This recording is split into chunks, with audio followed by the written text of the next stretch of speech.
So Trump is now implementing, I think, the first early phase of his final solution. It's not just brown migrants that he wants to get rid of. Trump is now coming after, well, anybody, anybody who isn't white male. He's now, everything is frozen on Medicaid. All 50 states, the portals are frozen. There are people who will die without their medication, who didn't know this was happening. People will die. Okay. Lots of social services, food. He's cutting out school breakfast and lunch programs. So poor kids are going to suffer. We know that our food supply is going to go bad because the migrant workers who deliver our food for us, that pick it and get it to our table, are being deported. Some are hiding. Trump eventually will probably force welfare recipients to go pick crops in order to earn their welfare checks. What's really frightening about this to me, well, that's frightening enough, is it's clear, as I've said before, he wants certain segments of the population to die off because he deems them too expensive, too worthless, and he just doesn't want them around. This is what Hitler did. Sick, old, poor, gone. And here's the other thing, and this is the part that's really, really terrifying. He's doing it to MAGA because he doesn't care. Lots of MAGA need these programs. Lots of MAGA, lots of people who voted for him are on these programs and had no idea he was going to do this. They might not even know precisely what programs that they're on. So that means that he doesn't need them. He's not worried. At this point, though, we've got some Democratic congressmen, senators that are out there on social media, and they're holding press conferences. They're trying to let their constituents know what this means for them and what's happening, and see if there's any way that people can be helped. Because people who need food, who need medicine, who need medical care, who are in cancer clinical trials, their demise is going to come quickly. Children who need the school breakfast and lunch programs will go without. I'm sorry, other countries feed kids after school. If you have control of a kid, they're in your possession for the day, you are in charge of them, you feed them. And you make sure they're warm enough or cool enough, the basics. But not in this country and not with Trump. So the fact that he's killing people off as the first wave of his final solution, and he's doing it to MAGA, is frightening. But here's the thing. A lot of people won't know this is happening until it's too late for them. I mean, they might not be able to be helped anyway, but they only watch Fox News.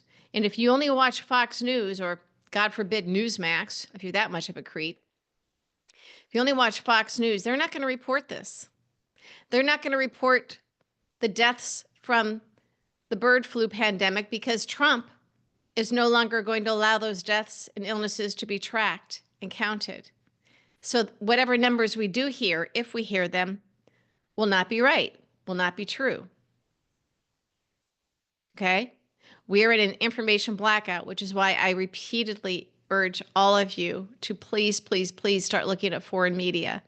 Find other media sources. I post what I can when I learn about it, and sometimes we get some of the details wrong, but we don't have any other way to get accurate information. And this is happening so quickly that I think we have whiplash, and people still think this can't happen here.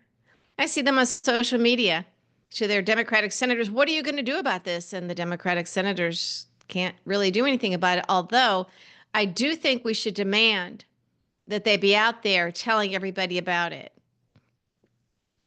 Okay. Otherwise they won't know. Our news media won't tell us. We know what happened at CNN. Trump hates Jim Acosta because Jim Acosta actually reports accurately about Trump, and it ain't good.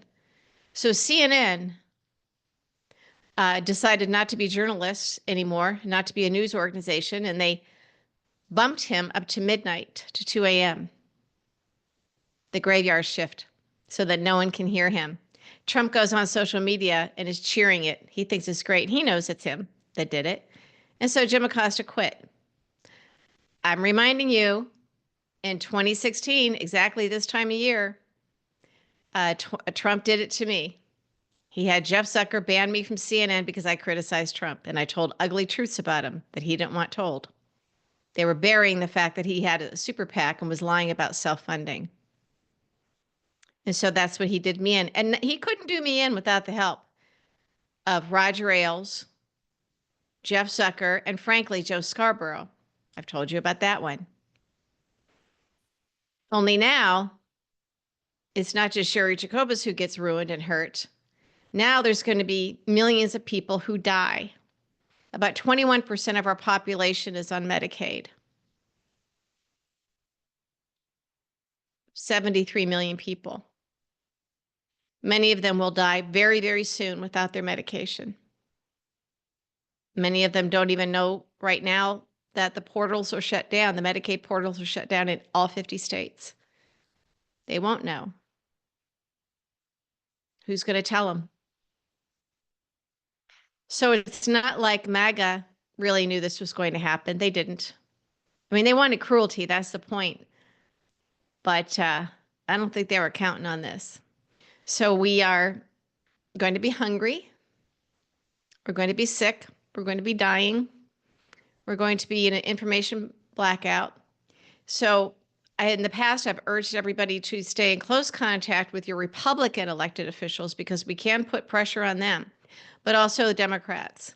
We need our Democratic senators and House members to be out there doing lots of their local media, holding town halls, doing whatever they can to get the word out on what's happening and seeing what we can do to give people relief who are in real trouble because of what Trump's doing.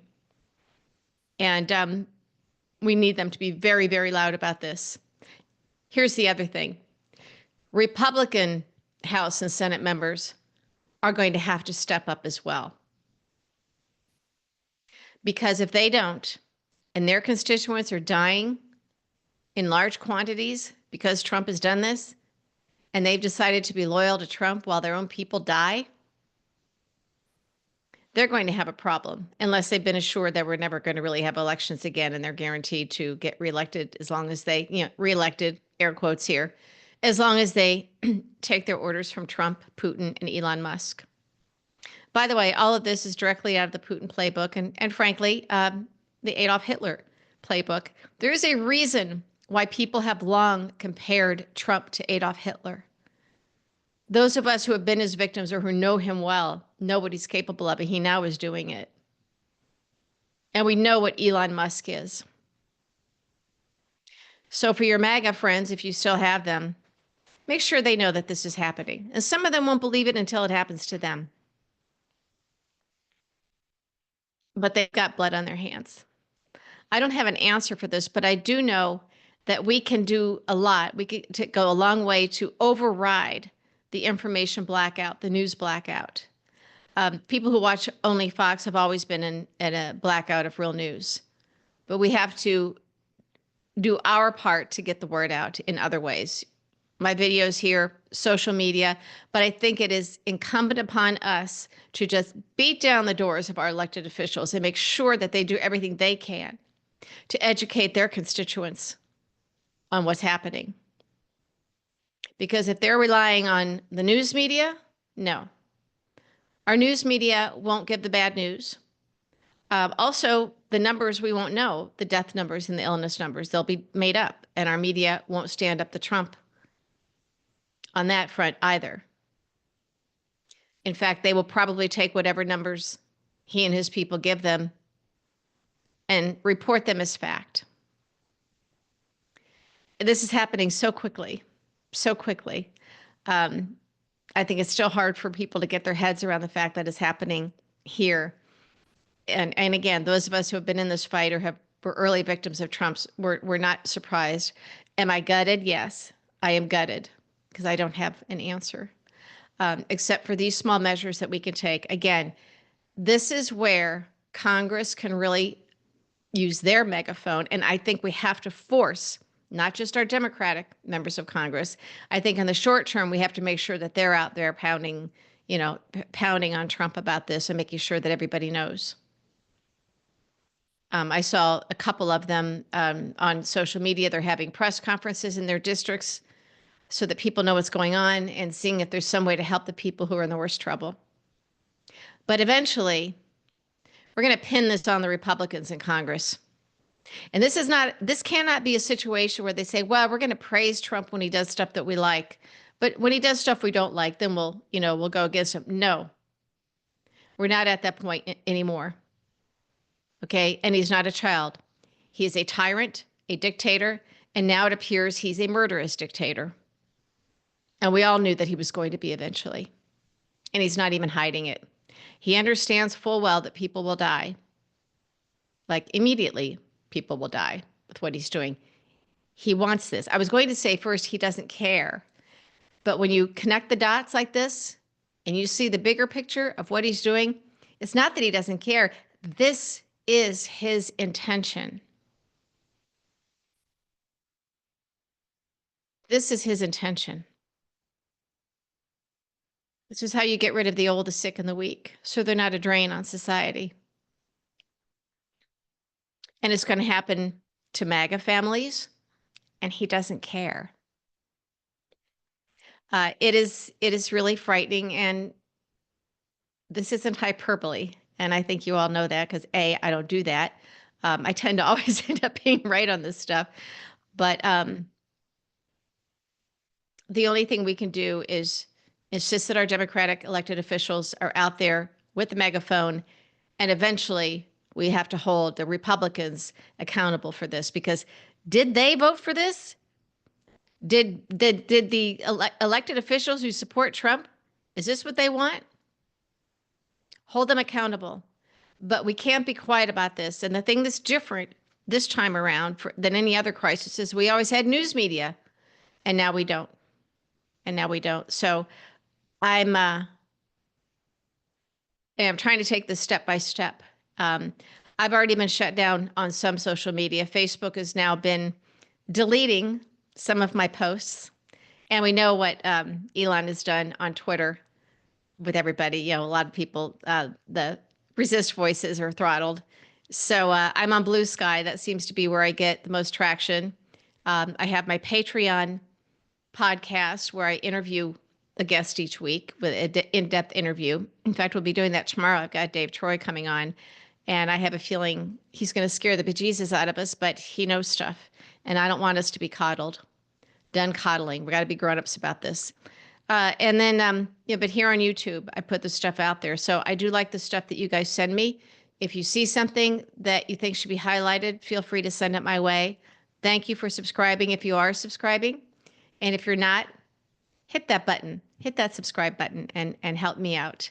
And that means that I can keep on doing this. Meanwhile, we're still in the fight because